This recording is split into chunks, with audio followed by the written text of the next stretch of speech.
I'm Lavita, but first let's congratulate you for being here. By doing so, it shows that you're ready to go after the support you both need and you deserve.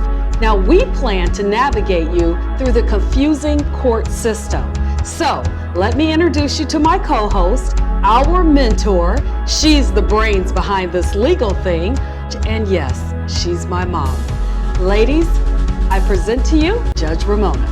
Hello, my name is Ramona. I am retired. I was on the bench for 17 years. I have a lot that I can share with you from the perspective of the judge when you go into court and things that you need to know. The pearls of wisdom that we'll give you will take you a long ways. And those of you who are facing divorce today, the CDC, which is the Center for Disease Control, has come out with a report speaking on the average of what divorces are happening at. So I'll let my mother tell you. All right, in regards to persons in this country, our divorce rate is at 50%. Wow. If you're in a first marriage, that divorce rate is as high as 40%. Second marriages, it goes up and is up to 60%. And third marriages is up as high as 73%. Wow. Okay, so maybe you're wondering if you should go through with your divorce, or maybe the people around you are telling you that you're overreacting to things and you really shouldn't do this. What we've done is we've pulled up the top 10 signs that marriage counselors say they look at when they can see that a divorce is imminent. So I'm going to do that, but if you will, just take a second and please hit the red subscribe button below. We need you to do that. This is going to be a journey, and we need you to know whenever we upload a new show so that you won't miss out on any information that you are going to need. So take a second, we'll wait. Go ahead and hit that red subscribe button. That's all I need you to do. Oh, here are the top 10 signs marriage counselors say show them that the marriage is over. Number 1, if he's had an affair and you just can't seem to let it go. Number 2, is he secretly spending large amounts of money? Number 3, has the communication in your relationship turned into ongoing fighting? Number 4, has he made arrangements for the two of you to sleep separately? Is he sleeping out on the sofa without your asking him to go out there? Number 5, does he have an addiction, whether it's alcohol, drugs, any addiction, and refuses to get help? Number 6, common interests. Do the two of you like the same types of things? Does he constantly pick you apart, killing your self-image? Number 8, are you the only one in this marriage trying to make it work? Number 9, does he resent your new physical appearance? Number 10, has he gotten a complete makeover? That was some list.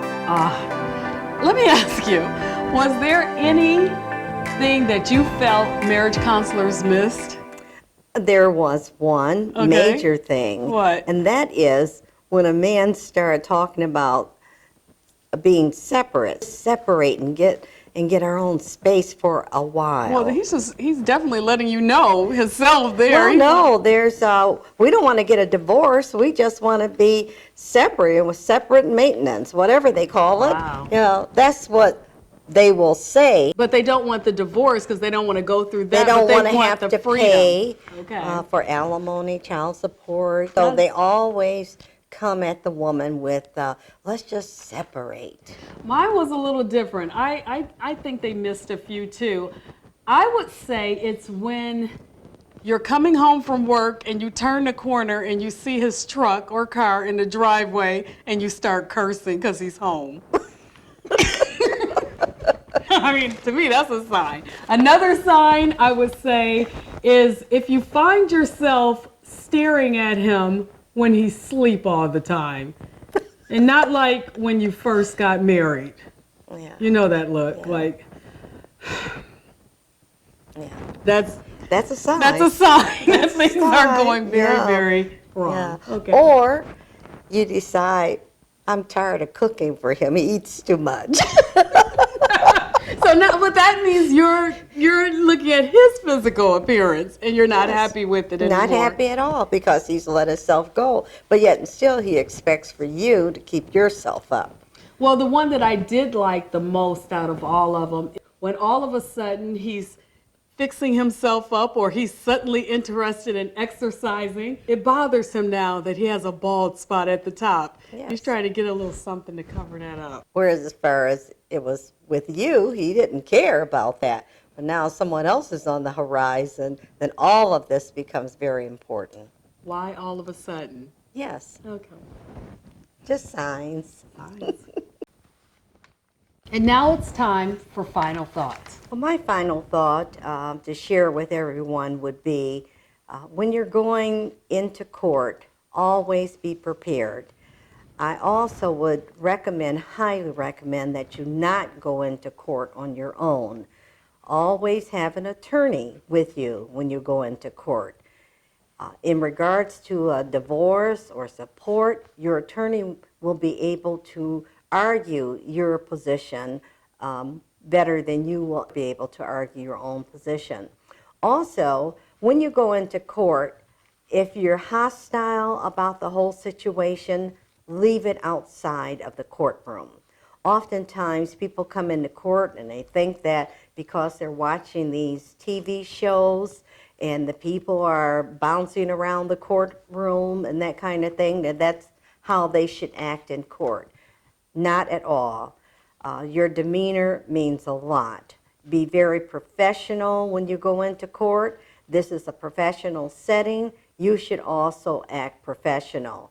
And don't go street in the courtroom because you could end up in jail by acting out in the courtroom. This is a professional setting, and again, you should handle yourself in a professional manner. And certainly, again, the most important thing, leave that hostile, violent attitude, no matter how angry you are, leave it outside of the courtroom. Well, you've probably noticed, or you will notice, that I am the yin to my mother's yang. Now, that doesn't mean that what she tells you is wrong and what I say is right. Not at all. We reside on opposite ends of the spectrum, and this is a good thing. So, in speaking of what do you need to do to get mentally prepared, my answer is you need to ask yourself, what are your whys? Get a piece of paper, sit down, and write down what are your whys. Number one, are you doing this out of revenge or retaliation? Is that why you're seeking support? Or are you doing this for all the right reasons? So what are your whys? I was clear with my whys. Number one, I wanted to make sure that my son's life was never denied the benefits that he was entitled to. And number two, I wanted to make sure that I held his father accountable. It was his responsibility to take care of his son as well as mine. Now, what I usually hear mothers say is a line something like this. If he doesn't want to help, I don't need his help. I don't want his help. I'll take care of my baby all by myself.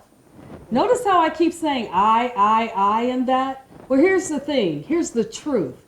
It's not about you. It's about your child.